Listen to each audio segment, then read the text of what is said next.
Alright folks, so this is part 2 of the video titled Male Beauty, Homophobia in Relationships. Let's continue with our discussion, and I hope you folks enjoy it.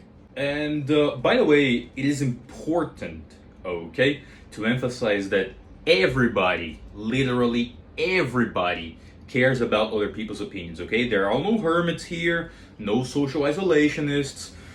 Perhaps the people who really don't care about other people's opinions, and if you're a psychiatrist, you can provide your inputs, are sociopaths or psychopaths, I would imagine. I don't know. Everybody here on Instagram, YouTube, whatever it is seeking attention, is seeking likes. Okay? And don't tell me that this isn't so, because it is, and I know that it is. And you know that it is. You may not know consciously, but I bet that you know unconsciously. You use social media for a reason, and everybody knows what that reason is. And it is, the one that I've just mentioned, but, few people admit it, And I'm included in that, by the way, otherwise I wouldn't be filming myself so I could publish a video about something that clearly bothered me, In any case, if I was giving that much importance to other people's opinions, I wouldn't train my glutes in the gym, which is a part of the body which is associated exclusively with the feminine, and which is what I'm gonna work out today. Yeah. And yes, I do train glutes, and my leg workout is pretty fucking intense. My legs may even suck, which they do suck. I admit that as a guy who practices bodybuilding, and I'm not gonna lie, but you can't say that I don't push myself hard when I'm training legs, okay? I was once in a gym where I used to work out previously, and I asked an instructor that I was, more acquainted with, if he trained his glutes. And he said, what the fuck, dude, training glutes, no. I'm not gonna do that, fuck training glutes. And so every once in a while, when I saw him, I would say, hey dude, let's do some glute workouts, achieve those rock hard butts and shit. And he would cringe, obviously. But yeah, a lot of dudes out there don't train their glutes, and they don't train legs as intensively as they should. And so what happens? A guy may have health problems because of it, precisely because he has weakened glutes. It's a muscle. You gotta work out that muscle, And by the way, a lot of men in the gym have atrophied glutes in comparison with the rest of the lower part of their bodies. A lot of men skip leg workout, which we know, which is horrible, a horrible mistake. Because either they don't work out, those muscles, the glutes, directly, or, and also they don't do exercises like very important and great exercises like the Bulgarian split squat, walking lunges. When they squat, they don't go all the way down. You gotta go all the way down, dude, which besides, making their bodies look like crap aesthetically, at least from my point of view, may also cause health problems. So be careful with this, skipping leg day bullcrap, okay?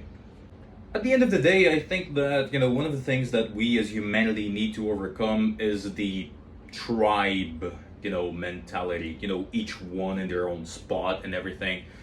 Oh, but I am a man, and I am straight, and I would very much like to go to that nightclub or bar because that band or DJ is gonna play, but, shit, it's an LGBT place, and, I like the music that is gonna play there, but, I'm straight, and if I go, people will think I'm homosexual.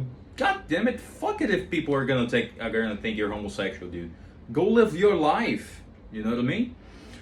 We need to put aside, first of all, this whole us versus them thing. And secondly, splitting humanity into like little tribes, small groups that seek to put themselves apart from other groups in order to create other micro groups absolutely separated from one another.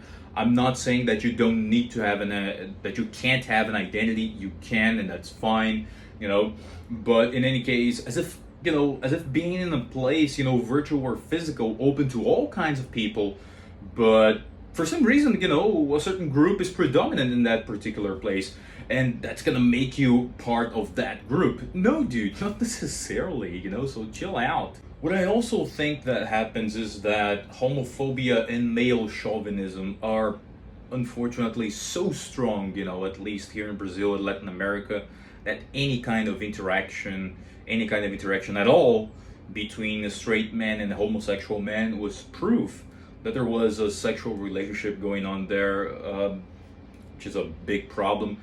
But notice that nobody says anything about the friendship between a straight woman and a homosexual woman now, do they? Yeah. That's probably because in a patriarchal society in which heterosexuality is the norm, sort of like the top of the pyramid is usually occupied by, straight men, which is like the quote unquote pure group. And so a group that needs to preserve, sort of like a pure form from the impurity of the other groups, so those groups would be like homosexuals and the transsexuals, women, etc.